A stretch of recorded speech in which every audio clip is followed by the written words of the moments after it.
Hello, Budget Peeps! Alam ba ninyo na may bagong hakbang ang gobyerno upang gawing mabisa, simple at mabilis ang serbisyo nito sa publiko? Ito ang Government Optimization Program o GOP. Maraming agam-agam sa hanay ng mga mamamayan hinggil sa posibleng mangyari kapag naipatupad ito. Pero ano nga ba ang katotohanan tungkol sa programang ito?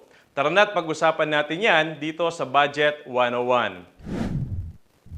Ang GOP na noon ay tinawag na National Government Right-Sizing Program o NGRP ay inununsad upang ayusin, palakasin at gawing mas epektibo ang mga tanggapan ng gobyerno alinsunod sa direktiba ni Pangulong Ferdinand R. Marcos Jr. Ayon mismo kay Department of Budget and Management Secretary Amena F. Pangandaman, ang GOP ay makatutulong sa paglutas sa marami at matagal ng issue sa pamamahala, tulad ng mga redundant, overlapping at mga hindi na kinakailangan o napapanahon na mandato o tungkulin ng mga ahensya ng gobyerno. Isa rin itong paraan upang mapag-aralan ang mga organisasyon at posisyon sa mga ahensya ng gobyerno upang mabigyan ang mga ito ng karampatang opisina at empleyado at para mabawasan ang mga bakanteng regular na posisyon at maiwasan ang hindi angkop na pagdami ng mga manggagawang job order at contract of service.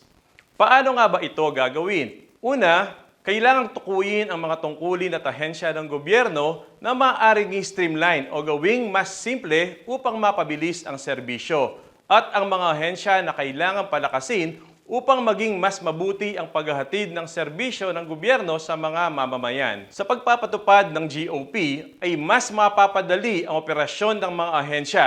Magiging mas maayos ang istruktura at bilang ng mga tauhan nito at masisiguron ang tungkulin, programa at proyekto ng ating gobyerno ay kapaki-pakinabang at tumutugon sa pangangailangan ng bawat Pilipino.